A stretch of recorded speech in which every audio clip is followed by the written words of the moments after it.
감사드리며 이 시간 주님 은혜로 우리 마음을 새롭게 하여 참된 회복과 평안을 누리는 귀한 예배 시간 되기를 시간 소망하며 찬양으로 나아가겠습니다.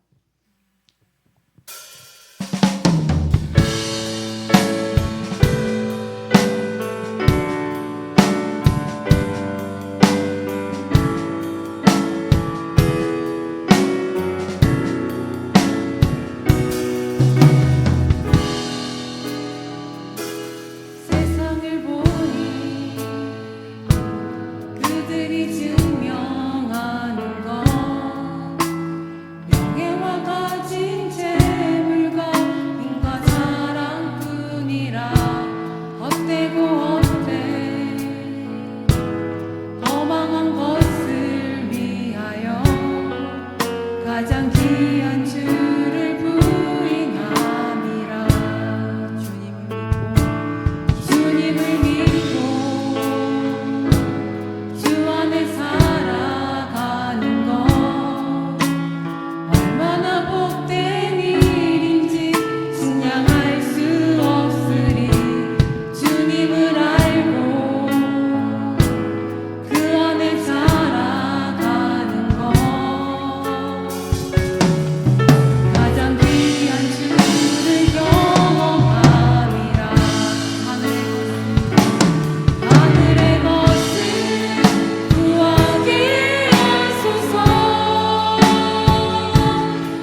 나아가겠습니다.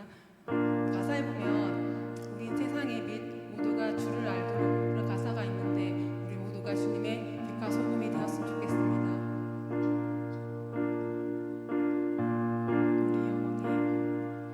우리 영혼에 죽어주신 꺼지지 않는 빛이 있네. 오직 주님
오늘 이 밤도 주의 성령으로 충만케 하여 주시옵소서. 우리를 지키신 하나님 너무나도 고맙고 감사합니다. 오늘 이 밤 주의 보좌 앞에 나와 예배하며 기도하며 나아갑니다. 우리의 마음속에 어둠은 물러가고 예수 그리스도 성령의 영이 우리 가운데 임재하여 주셔서 기쁨과 평안과 강구하는 모든 기도 제목 하나하나 다 응답받고 돌아가는 시간 될 수 있도록 은혜 내려 주옵소서. 모든 영광을 주께 올려드리며 예수님 이름으로 기도합니다. 아멘. 우리 함께 읽으실 하나님의 말씀은 고린도전서 9장 1절부터 12절까지 말씀입니다. 고린도전서 9장 1절부터 12절, 신약성경 272페이지입니다.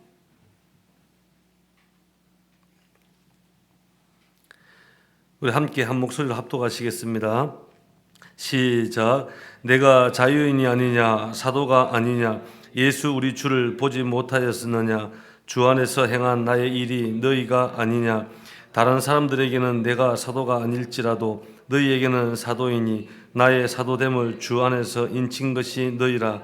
나를 비판하는 자들에게 변명할 것이 이것이니 우리가 먹고 마실 권리가 없겠느냐. 우리가 다른 사도들과 주의 형제들과 게바와 같이 믿음의 자매된 아내를 데리고 다닐 권리가 없겠느냐. 어찌 나와 바나바만 일하지 아니할 권리가 없겠느냐. 누가 자기 비용으로 군 복무를 하겠느냐. 누가 포도를 심고 그 열매를 먹지 않겠느냐. 누가 양떼를 기르고 그 양떼의 젖을 먹지 않겠느냐. 내가 사람의 예대로 이것을 말하느냐. 율법도 이것을 말하지 아니하느냐. 모세의 율법에 곡식을 밟아 떠는 소에게 망을 씌우지 말라 기록하였으니 하나님께서 어찌 소를 위하여 염려하심이냐. 오로지 우리를 위하여 말씀하심이 아니냐. 과연 우리를 위하여 기록된 것이니 밭 가는 자는 소망을 가지고 갈며 곡식 떠는 자는 함께 얻을 소망을 가지고 떠는 것이라. 우리가 너에게 신령한 것을 뿌렸은즉 너희가 육적인 것을 거두기도 과하다 하겠느냐. 다른 이들도 너희에게 이런 권리를 가졌거든 하물며 우리일까 보냐. 그러나 우리가 이 권리를 쓰지 아니하고 범사에 참는 것은 그리스도의 복음에 아무 장애가 없게 하려 함이로다. 아멘. 할렐루야. 우리 인사 한번 옆사님 나누겠습니다. 한 주간 잘 지내셨습니까? 이렇게 좌우로 한번 살펴보시고 성령 충만한 시간 되십시오. 성령 충만한 시간 되십시오. 오늘 말씀의 제목이 절대적인 가치를 선택하세요. 이 말씀의 제목만 보더라도 절대적 가치가 예수님이라는 사실은 여러분 잘 아실 겁니다. 오늘 한국 사람들이 주로 많이 쓰는 단어가 있는데 그 단어 중에 하나가 뭐냐면 특별히 요즘 이제 자라는 청년 세대에서 가장 많이 쓰는 게 아무거나, 이 단어를 굉장히 많이 쓴다고 합니다. 뭐 먹을래? 아무거나. 어디 갈래? 아무데나. 선물 뭐 사줄까? 아무거나. 뭐 전부 다 이렇게 아무거나 이런 그 표현을, 단어를 굉장히 많이 쓴대요. 그러면 왜 이렇게 요즘 젊은 세대들이 그 아무거나라는 이런 현상들이 많이 일어날까? 여기에 대해서 서울대학교에 있는 심리학 교수인 최인철 교수님이 이런 이야기를 했습니다. 선택의 고통을 피하기 위해서다. 선택의 고통을 피하기 위해서다. 그런 이야기를 했습니다. 이와 같은 인생관을 카세라세라라고 이렇게 전문 용어를 쓴다고 하는데 이거는 뭐가 되든 이게 되든 저게 되든 뭐가 되든 상관없다라는 그런 애매한 가치관을 이야기한다는 겁니다. 여러분, 이런 가치관, 애매한 가치관으로서는 우리의 인생을 바르게 살아갈 수가 없는 것입니다. 우리가 살아가는 인생에는 중요한 과제에 대해서는 정말 바른 선택을 가지고 살아야지 우리의 삶의 방향이 바르게 된다는 것입니다. 여러분들은 지금까지 살아오면서 앞으로 살아가면서 이제 2025년도도 이제 마무리를 짓고 이제 2026년 새해가 곧 밝아오지 않습니까? 새해를 위해서 여러분들은 어떤 선택의 삶을 준비하고 살아나가냐 것입니다. 그래서 우리가 무언가를 선택을 할 때 가장 절대적인 기준이 있어야 됩니다. 그 기준이 무엇일까요? 그건 예수님이죠. 여러분, 그것을 우리가 분명히 하셔야 됩니다. 그래서 오늘 본문에 보면 바울의 인생을 이렇게 주도했던 절대적인 가치관에 대해서 사도 바울이 이야기를 하고 있습니다. 결론적으로 이야기하면 사도 바울의 인생의 가장 가치관이 무엇이냐? 그것은 그리스도와 복음이라는 겁니다. 바울이 무언가를 결정할 때 내가 양보해야 되냐? 아니면 끝까지 추진해 나가야 되냐? 아니면 내가 내려놓을 것인가? 아니면 내가 가지고 갈 것인가? 이 모든 결정이 있었을 때 자신의 유익이 아니라 이것이 복음의 열매에 합당한가 아닌가? 이 복음에 어떤 귀한 팩트를 끼치느냐? 그것이 이제 선택의 기준이 되었다는 것이 오늘 이 본문의 말씀입니다. 그래서 우리가 지난주에도 우리 고린도전서 함께 계속 나누고 있지만 앞서 고기 문제에 대해서 이야기했지 않습니까? 여러분 이 고기에 대해서는 그것을 먹든 먹지 않든 상관이 없는 것이라고 이야기합니다. 그러면서 이렇게 이야기하면 이 고기 먹는 문제에 대해서는 선도 아니고 악도 아니라는 겁니다. 이것을 윤리학에서는 이디아포라고 이야기하는데 중립적 가치다 그런 표현을 합니다. 집 사는 것, 물건 사는 것, 밥 먹는 것, 여행 가는 것 이걸 가지고 선과 악을 우리가 논할 수 없다는 거죠. 이걸 가지고 중립적 가치라고 이야기합니다. 그런데 아무리 중립적 가치라 하더라도 그것을 행하는 문맥에 따라서 그것이 선이 될 수도 있고 그것이 악이 될 수도 있다는 겁니다. 또한 그 개인의 감정에 따라서 그것이 선이 될 수도 있고 악이 될 수가 있고 가치가 결정된다는 것이죠. 예전에 오래전이지만 1960년도에 실제로 미국 일간지에 한 기사가 하나 났습니다. 광고가 났어요. 여러분 요즘도 뭐 비싼지만 캐딜락이라는 그 자동차 아시죠? 이 그때 당시에 그 6,000불이 넘는 이 캐딜락 자동차를 단 50불에 판매를 한다는 그 광고가 났대요. 그 사람들이 다 거짓말을 했어요. 보통 뭐 우리 지금으로 뭐 따지면 한 1억 가까이 하는 것을 뭐 단돈 뭐 한 50만 원, 100만 원에 판다고 그러니까 그건 누가 믿겠습니까? 근데 일주일 동안 그 기사가 실렸는데 실제로 이것이 50불에 판매가 되었다는 거예요. 근데 도대체 어떻게 된 것일까? 이 사건 연유를 보았더니 그때 그 지역에 있었던 굉장히 돈 많은 회장님이 있는데 이분이 돌아가시면서 유언을 남겼대요. 회사는 누구에게 넘겨주고 이 집은 누구에게 넘겨주고 이 재산의 얼마나 주식은 누구에게 주고 다 이렇게 유언을 남기고 마지막에 어떤 유언을 남기냐면 내가 타고 있는 이 캐딜락 차는 팔아서 전액을 내 여자친구에게 주라. 그런 유언을 남긴 거예요. 그러니까 이 얘기를 들으니까 와이프가 화가 나겠습니까? 화가 안 나겠습니까? 그래서 마지막 죽기 전에 유언이니까 유언을 들어주지 않을 수는 없고 해서 최대한 싸게 해가지고 50불에 판매를 해서 그 돈을 여자친구에게 줬다는 거예요. 네. 그 실제로 있었다는 이야기입니다. 그래서 그러면서 이런 이야기 합니다. 이것이 여자분들의 계산법이다. 여자 계산법이에요. 여러분 여자분들은 그렇다고 그러죠. 객관적이고 절대적 가치가 없다라고 이야기합니다. 그래서 여자분들은 대개가 본인이 느끼는 그것이 다 기준이란 거예요. 내가 보기에 좋으면 그건 선이고 내가 보기에 악하면 그건 악이라는 거예요. 근데 이것이 오늘날 여자분들께만 있는 것이 아니란 거예요. 보편적으로 살아가는 모든 사람, 저와 여러분들을 포함해서 모든 사람들의 모습이라는 겁니다. 그래서 자신의 입장에 따라서 환경에 따라서 사건에 따라서 가치 기준이 다 달라지는 거예요. 그러다 보니까 이 사람이 어떨 때는 선이고 어떨 때는 악인 거예요. 그런데 우리가 크리스찬은 달라져야 된다는 거예요. 우리가 크리스찬의 삶의 기준은 어떻게 됩니까? 내 감정이나 환경이나 거기에 따라서 움직이는 것이 아니고 우리가 결정해야 할 모든 결정의 중심에는 예수님이 있어야 된다는 것입니다. 그래서 예수님을 기준으로 우리가 모든 삶이 이루어질 때 그것은 복음을 위한 복음의 삶이라고 우리가 할 수 있는 것입니다. 그래서 12절에서 바울이 품었던 절대적 가치의 기준이 나오는데 이것을 복음이라고 이야기합니다. 내가 복음을 위해서라면 나의 권리도 다 포기할 수 있고 내가 복음을 위해서라면 내가 가지고 있는 자유도 다 내려놓을 수 있고 내가 복음을 위해서라면 내가 모든 당하는 이 수고도 내가 다 참을 용의가 있다. 이것이 사도 바울이 지금 하고 있는 최대 가치라고 이야기를 합니다. 여러분 우리 가운데 이런 가치가 있어야지 주의 영광을 위해서 달려갈 수 있는 겁니다. 오늘날 시대를 보면 그렇죠. 가치관이 굉장히 모호한 시대를 다 살아가고 있지 않습니까? 포스트 모던 시대를 살아간다 이야기하고 종교다운주의, 종교혼합주의, 뭐가 진리인지 뭐가 거짓인지 뭐가 절대적인 것인지가 여러분 혼동된 그런 시대를 살아가고 있습니다. 하지만 여러분 우리는 절대적인 가치를 선택하고 그 가치는 예수 그리스도고 복음입니다. 그 복음을 위해서 달려가는 거예요. 이렇게 할 때 우리는 인생을 바로 달려갈 수 있게 되는 것입니다.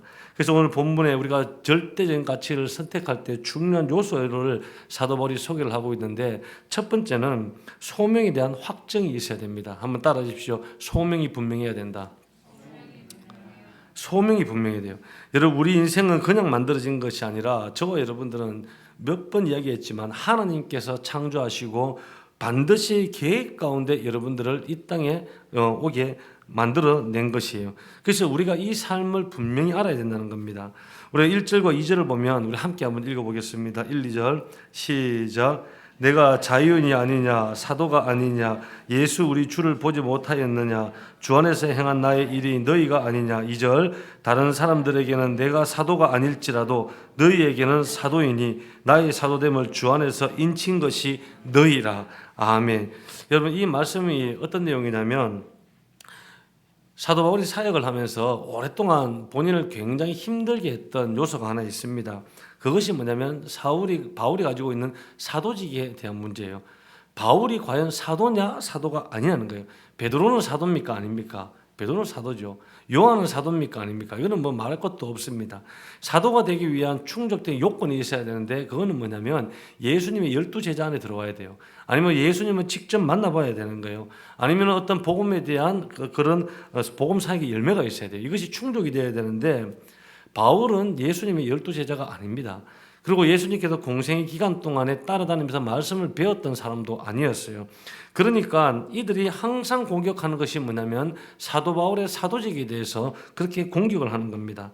그런데 바울은 내가 사도가 된 근거를 이야기를 합니다. 첫 번째 근거가 뭐냐면 우리 주 예수님을 나도 직접 보았다는 거예요.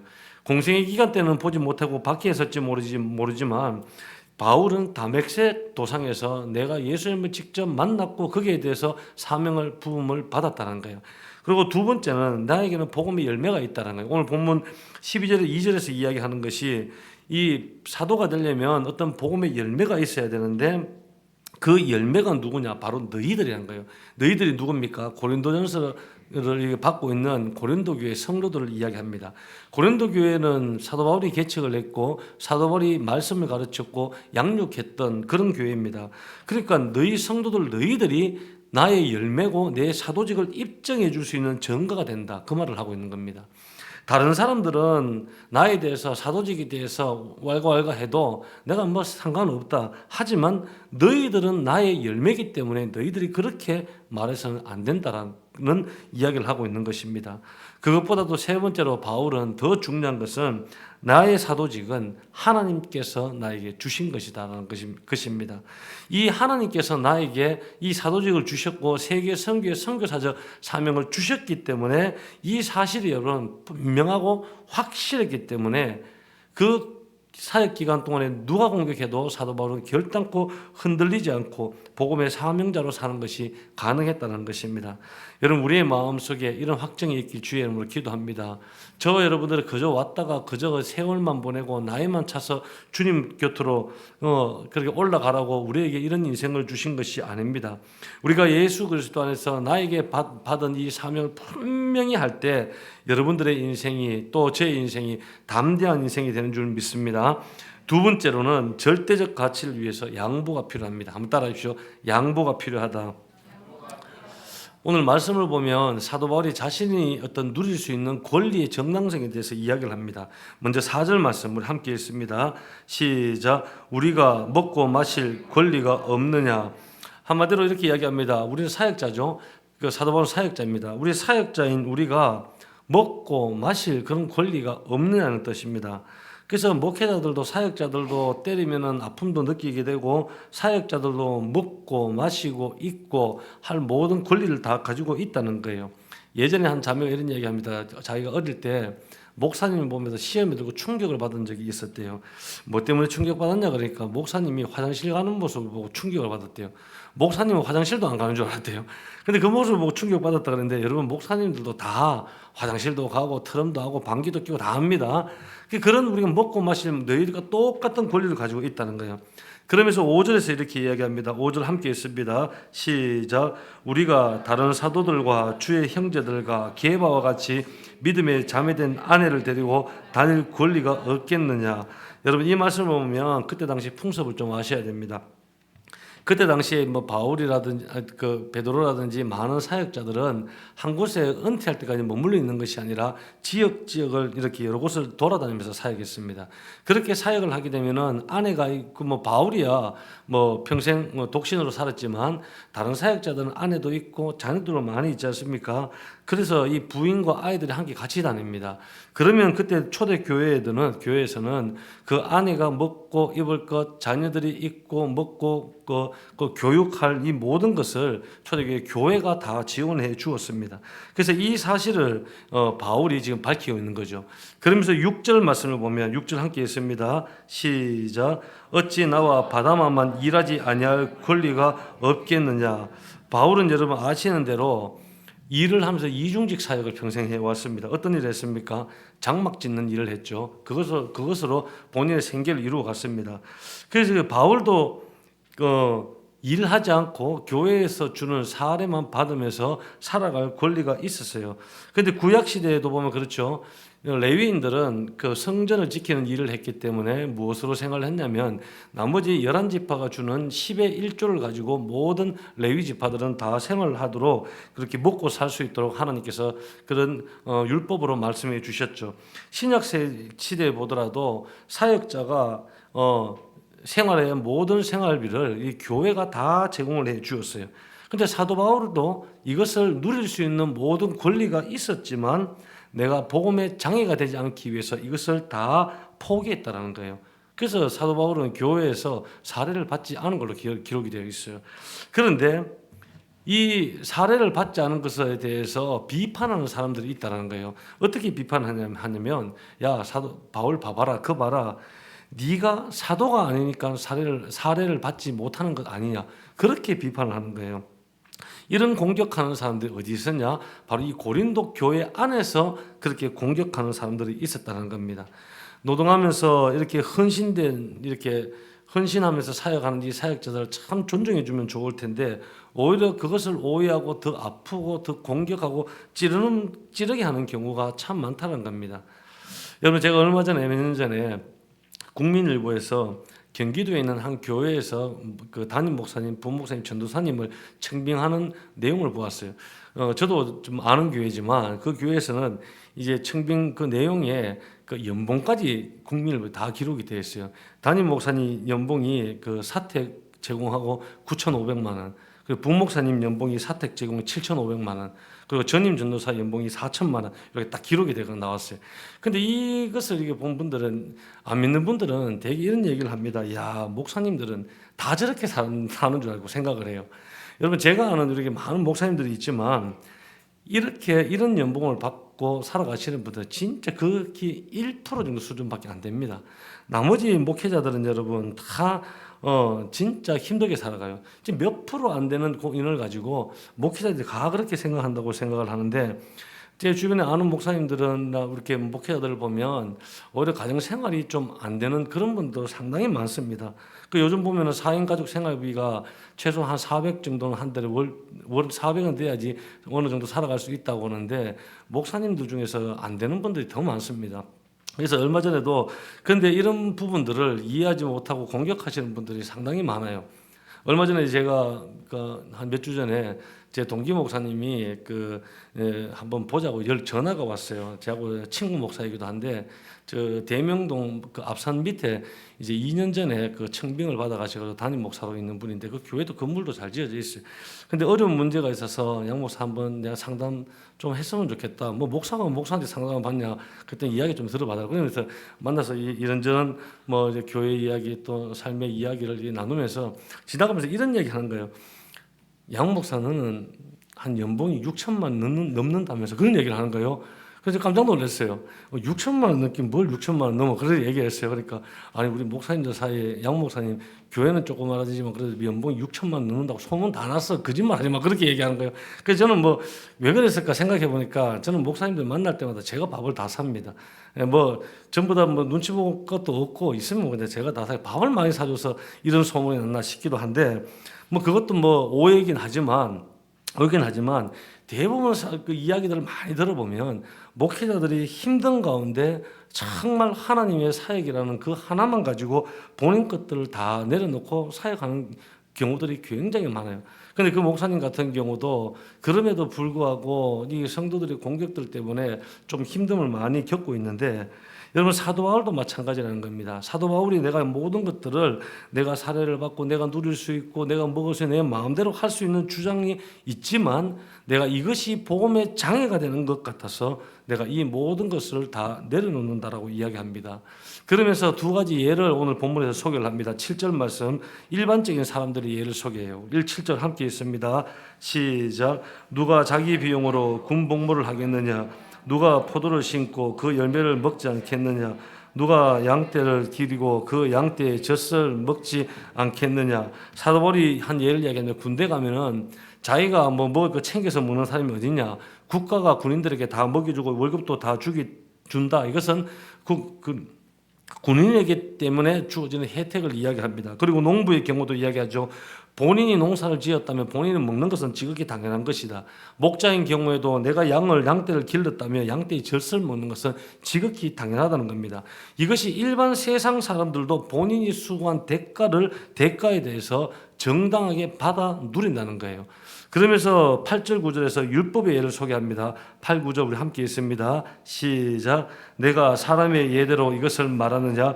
율법도 이것을 말하지 아니하느냐?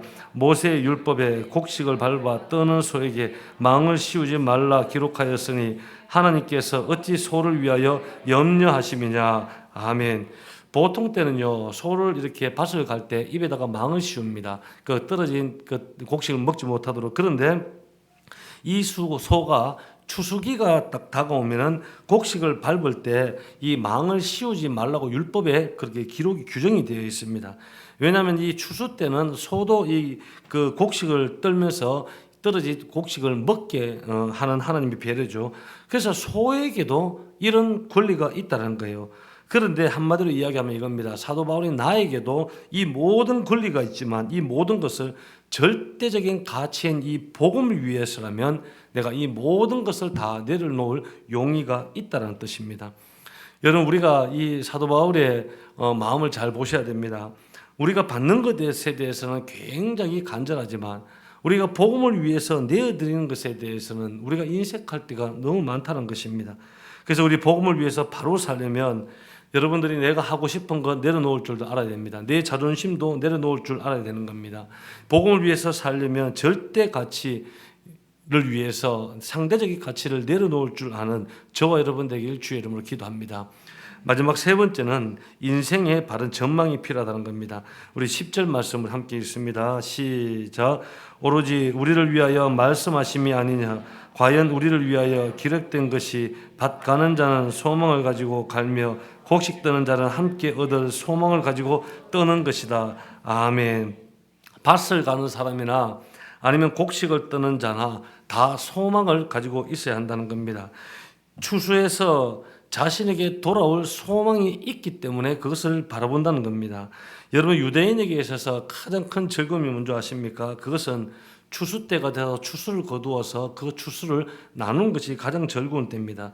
사도 바울이 오늘 본문에 여러분 그것보다 더 큰 기쁨과 더 큰 즐거움이 있다라고 이야기합니다. 그것이 무엇이냐? 오늘 11절 말씀 마지막으로 함께 했습니다. 시작. 우리가 너에게 신령한 것을 뿌렸은즉 너의 육적인 것을 거두기로 과하다 하겠느냐? 아멘.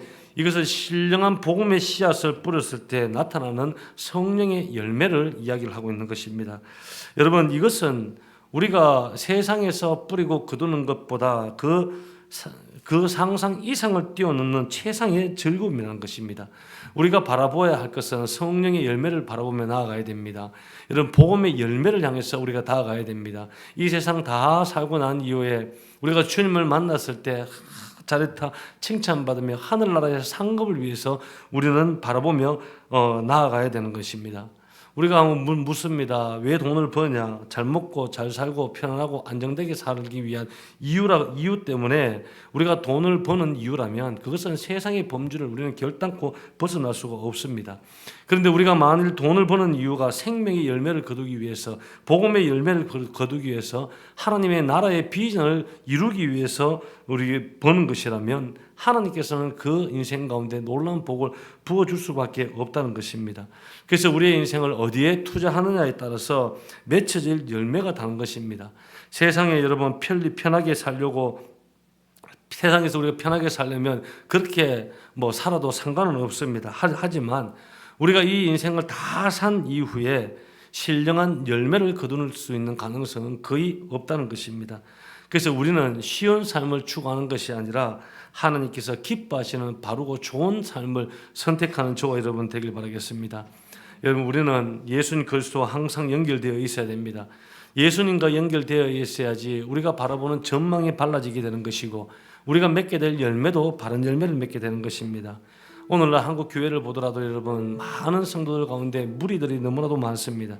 주일이 되면 출석하고 또 집으로 돌아가고 출석하고 예배드리고 집으로 돌아가는 무리들은 참 많지만 진짜 전심으로 자신의 삶을 하나님께 드리면서 제자의 인생을 걸어가는 우리 성도들은 많지 않은 시대를 살아간다고 이야기를 합니다.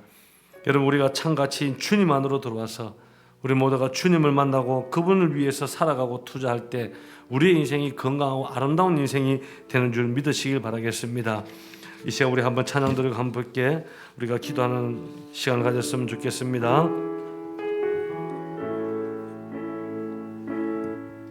주께 가까이 날 이끄소서. 간절히 주님만을 원합니다. 채워주소서. 주의 사랑을 진정한 찬양 드릴 수 있도록 주께 가까이 날 이끄소서. 간절히 주님만을 원합니다. 채워주소서. 주의 사랑을 진정한 찬양 드릴 수 있도록 목마른 나의 영혼 주를 부르니 나의 맘 만져 주소서. 주님만을 원합니다.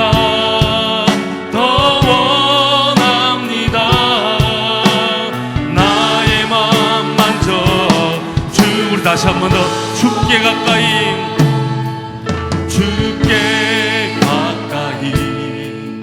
날 이끄소서.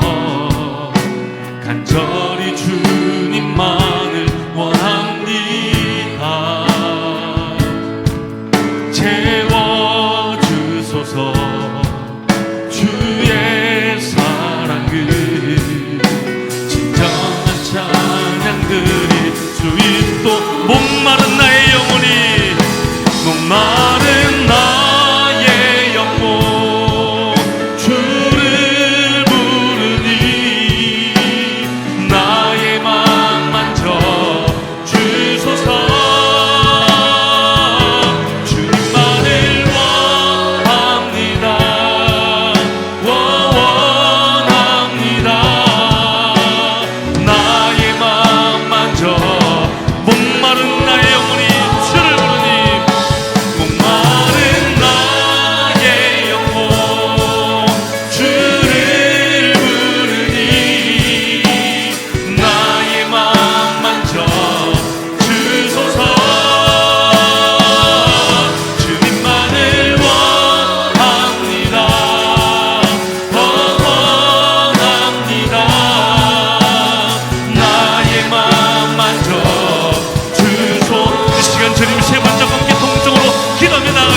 이 시대는 혼란한 시대이고 절대 진리, 절대 가치를 부인하는 시대에 우리가 살아가고 있습니다.